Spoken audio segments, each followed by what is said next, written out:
welcome to Area 51 Raceway.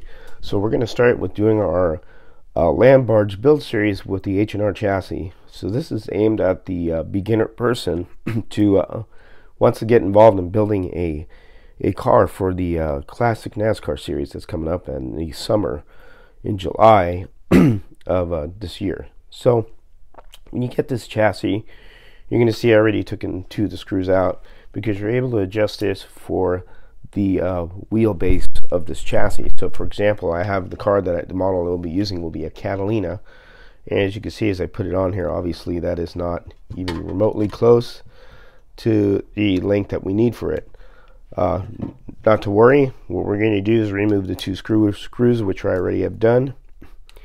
Then I'm going to remove these ones.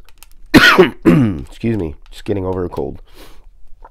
Take these out, and I'm going to get this sized right for this model kit. And this is what's nice about this chassis. You could do this stuff and get it sized nice to what you need it for. So now we got it apart.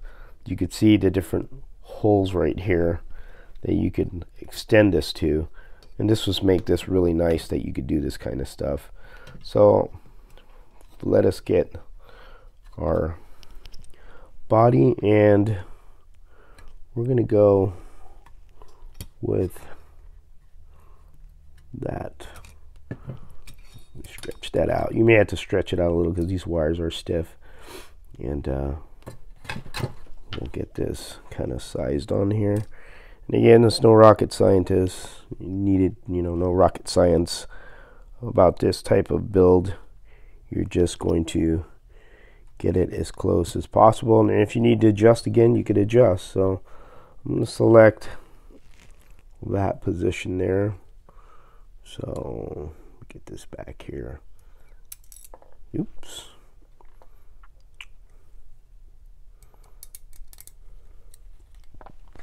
And I could put one on and see if I've got it in the right position. Like I said, this could be a little tedious because of the little screws and stuff, but it's not a big deal. Just get everything on there. You can tighten one end on and see where you're at, where you need it to be. And so far, looks like we're still needing to move up more. So, as you can see here, I'm on, for this particular model, so it's 1, 2, 3, 4, 5. I need to go to the 6th hole to make it longer to get my wheelbase right. So I'm going to pull this off again. Just let the little pieces fall off the washer and stuff. I'm going to go to the last hole, which is the 6th hole here.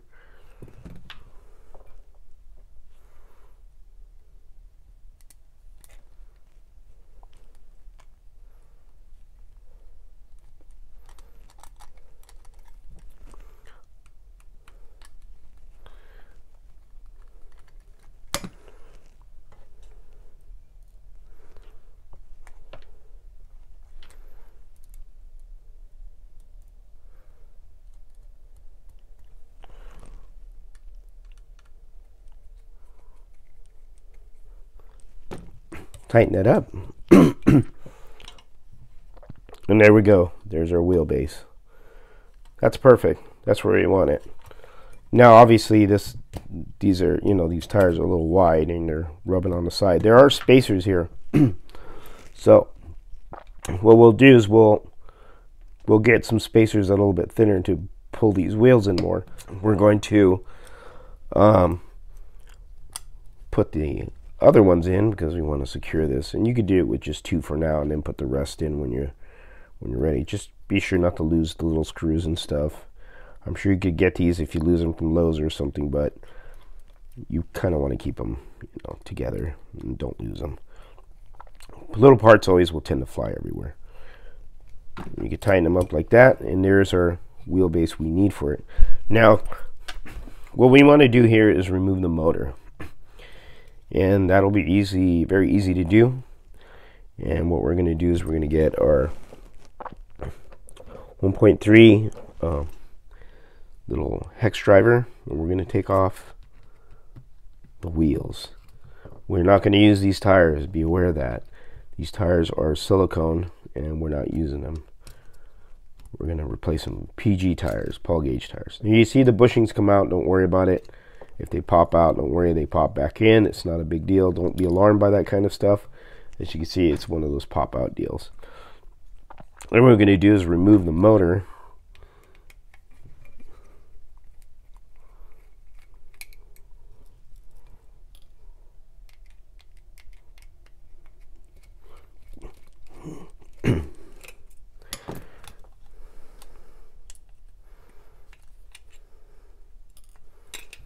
Be sure to keep your screws all together and don't let them fly all over the place. Now that we have that out, we're going to desolder these right here. And I'm going to get my soldering iron fired up because all you need to do is remove those. Because we're going to replace that motor with the 20,500 RPM motor. That is what we have classed for this cars right now. Very simple, just desolder. You can see how easily that came off, and you're done. Not very hard. Obviously, you want to see where, you also want to make sure where you removed it, of course. Obviously, the red was on this side, which is the positive, and it's a negative. If you do get them crossed and they go backwards, just cross them the other way and the motor will run the right direction. But you could also check, you know, obviously by putting it on the track, and you'll see. And it's no big deal. That happens sometimes. So now that we have this motor out, and this is the Hawk motor, we're going to use the Predator motor that we've classed for this group of cars that we're running, and that's this one right here. The 20,500 RPM long can motor. So I do have one out of the package already, if I could find it.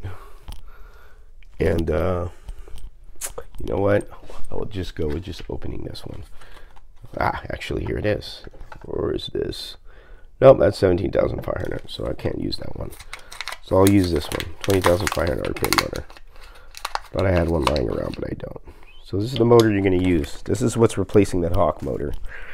Now, you're going to need tools to remove gears and press on gears. And this is one of the things, if you're going to get into this, it's good to invest in some tools. Now when you're removing pinion gears, you're going to need special tools for that. So this slot invasion tool is excellent. It is a gear puller and gear press combination. Now when you do order it, it does come with this thicker plate, which is really meant for more a little bit of the commercial track type motors, because how much distance there is from the end of this gear to the, you know, to the can itself. So if I was to use this one, there would be no way I could get this in here to pull the gear. So when you order these, make sure you order the extra plate, which I don't know if he offers this with the thin plate. As you can see, that's a narrow plate, so this way I could slip it in there and I could remove the gear. So with that being said, as long as you got that knowledge there, we'll go on with removing the gear. And what we're going to do is we're going to press the gear out, or pull the gear out, excuse me, and there you go. That's done. Now you have the pinion gear you're going to transfer to the Predator motor. And that's this right here. So now we got what we need here.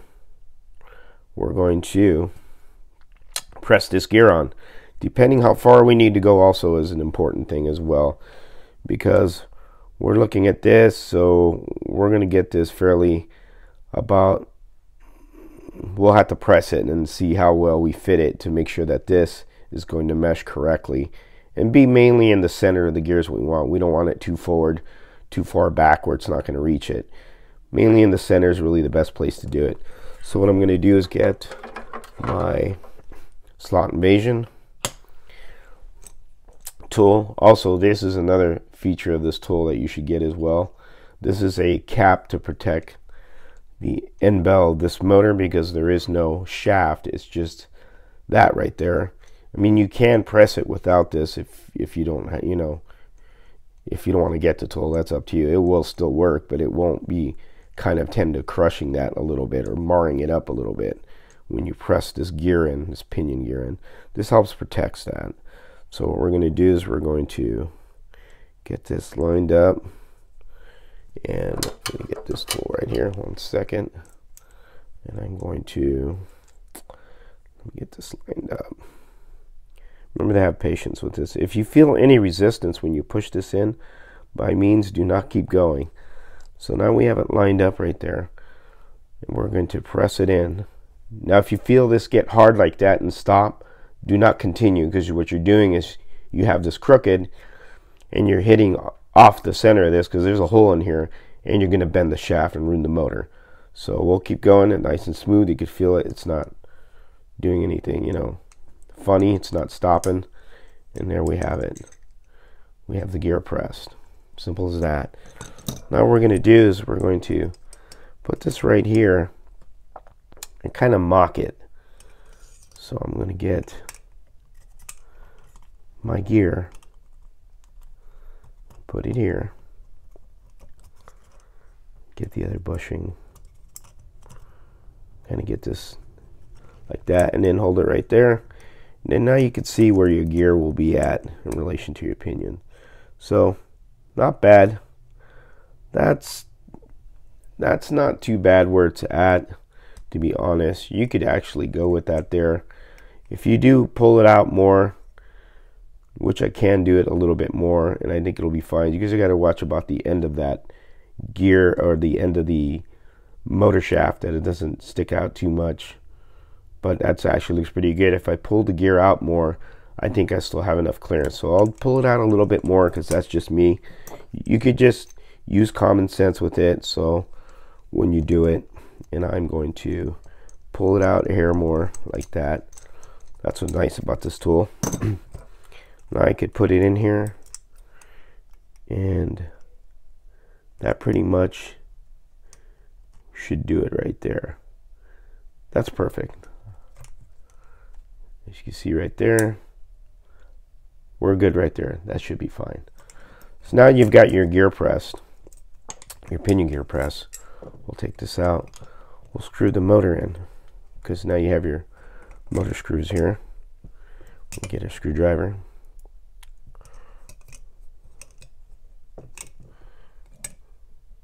And put this motor in there. Oh, you know what? Got the wrong screws. What a dummy. I got the chassis screws. My mistake. So we're going to get these ones. These are the correct ones. And then I'm trying to do this on camera is a little tough. There we go. So I can't see too well. I'm trying to make sure the camera is seeing what you see what I'm doing.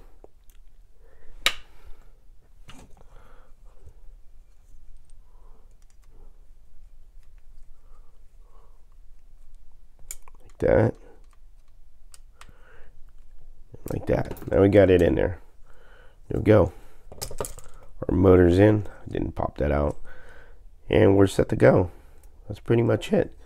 Now what we're going to do is we'll put our wheels or our axle back in and check it. Put that all back in there. And this is all simple, this stuff. It's not really complicated.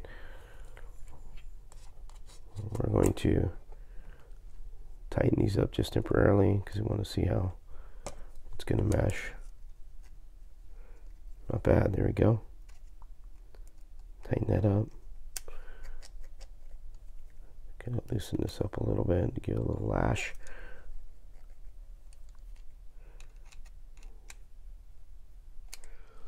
One more thing you want to really be paying attention to is gear meshing.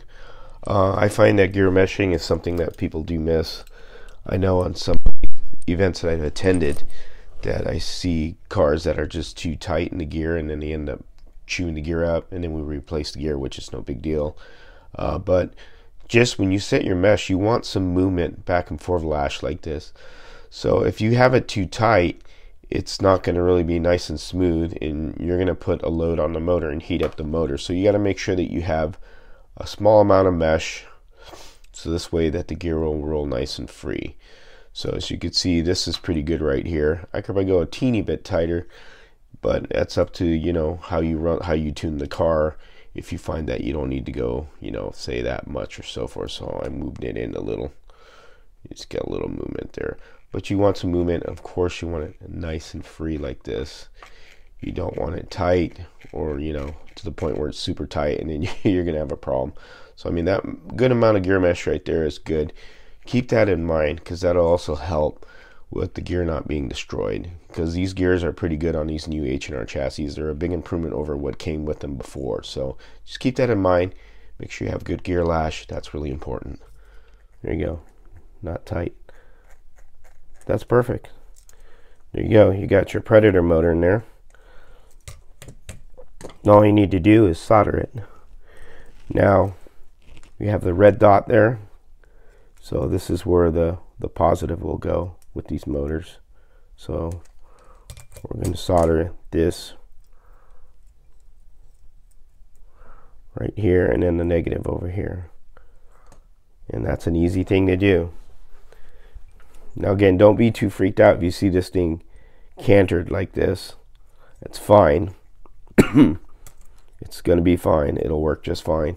It looks kind of weird, but it's good.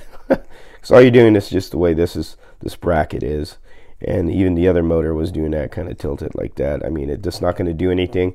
It's nice and strong in there. It's meshed fine. There's no weirdness or nothing like that. You should be fine.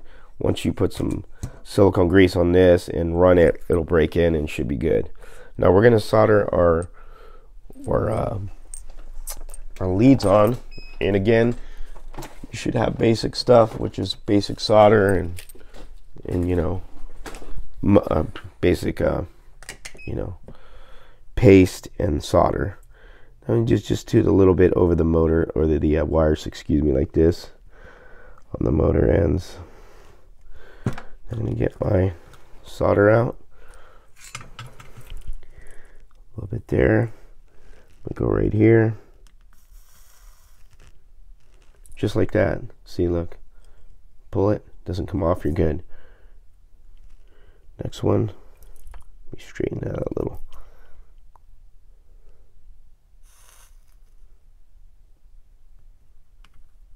Oops, missed that there. There you go, it's on. It's all set, that's on. You wipe that off a little, and there's your wires. Your motor's all set. And you could test it and make sure it goes in the right direction, which I believe this will. But I could be wrong, because as you can see here, I got the red.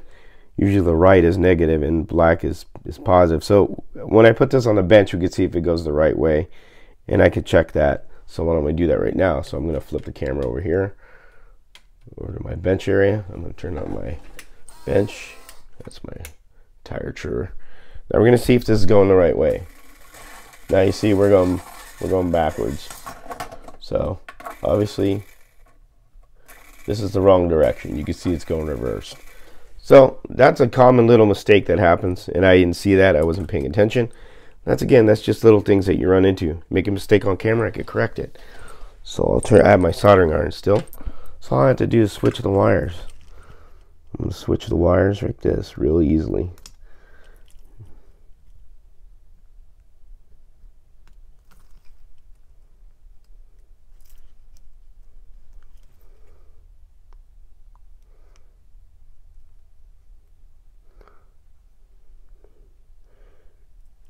There you go, there's that one.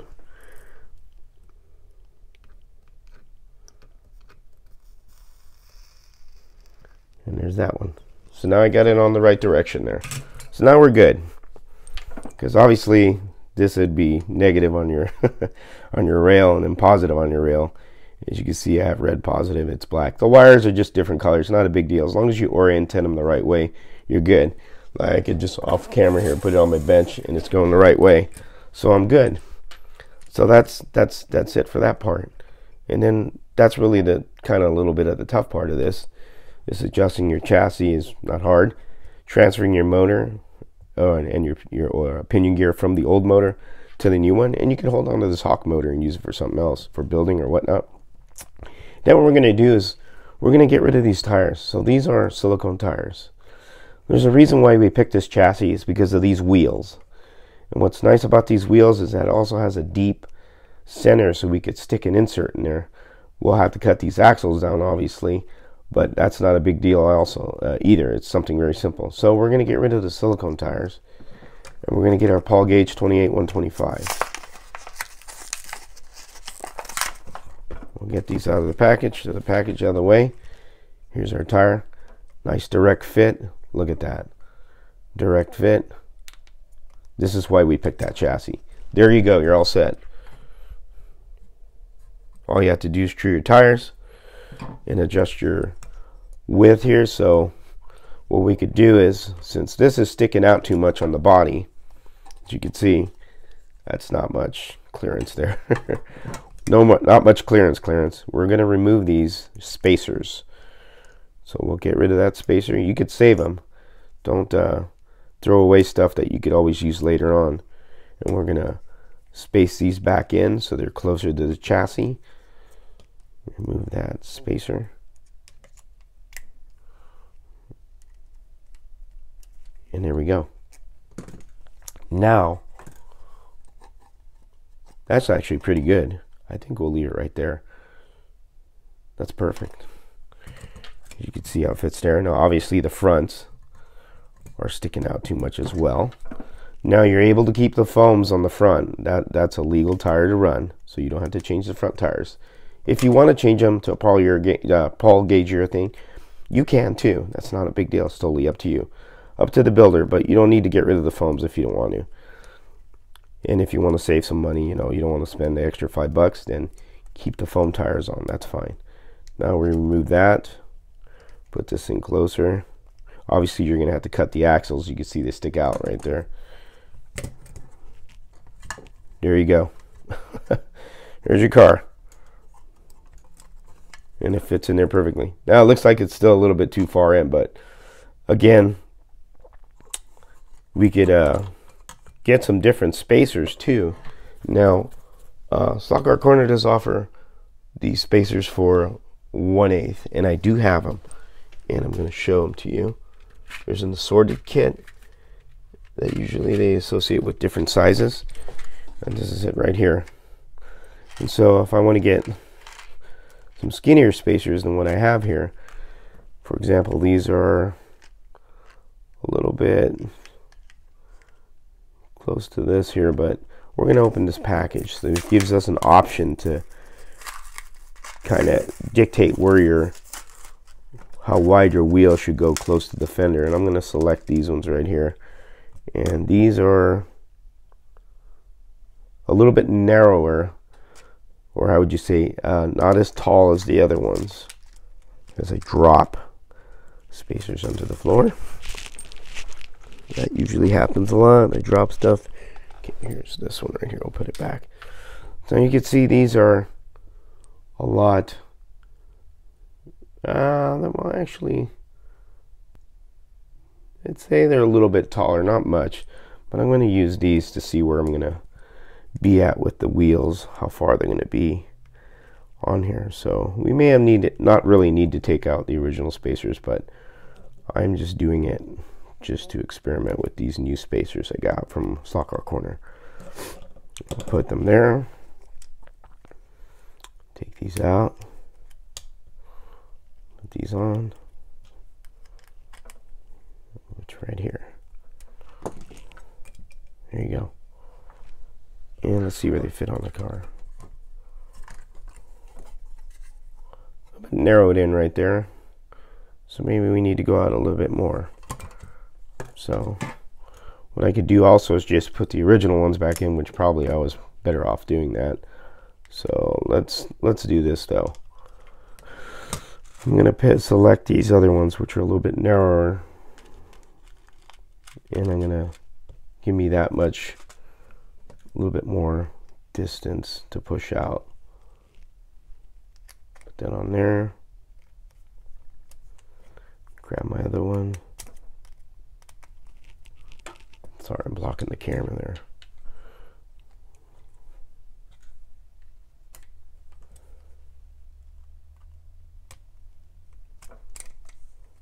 And it's sticking out too much here. Let me push it back in more. A little bit too much slop there. I'll have to adjust that later. No, here we go. Yeah, I think we're about good there. And that's fine. Now for this particular car right here, this body, you can see there's 3 holes here as well. So if you needed to always move this back for like a shorter wheelbase car, to if this wasn't enough, like not covering the distance of your wheelbase, this also allows you to move the axle. As you can see, the 3 holes right here. But since this car is long, I left it on the front one and moved this to the last one, which is about the maximum body, or how would you say, the maximum wheel base right there. And that's perfect right there. That's where you want it. And after you true these tires, and the minimum truing of the tires should be 26 millimeter. Reason why, because this chassis runs a little low in the back. So if we go less than 26 or 25, we're going to have this possibly less than 26 millimeters. It's a possibility this is going to drag the track, and that's good enough space there, you know. So when you get these down to 26 millimeters, they should be fine. It's just a light sanding or truing. And this chassis is pretty much, after you true the tire, it's pretty much all set. It's ready to go. That's all you have to do to this. Nothing very difficult. So what I'm going to do is oil this up, and we'll go check it out on the track, see how it runs. Okay, here we are at the track. We have the everything that we've done to it. Changed the motor, transferred the pinion, and these ball gauge tires are not trued, so we're going to run them untrued because I want you to see the chassis run. So after you have everything done, just take it for a little test ride.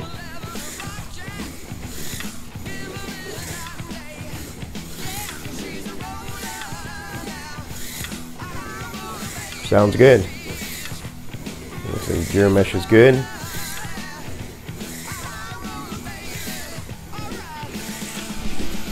Whoa. Of course, its track is dirty, so it's picking up all the dust.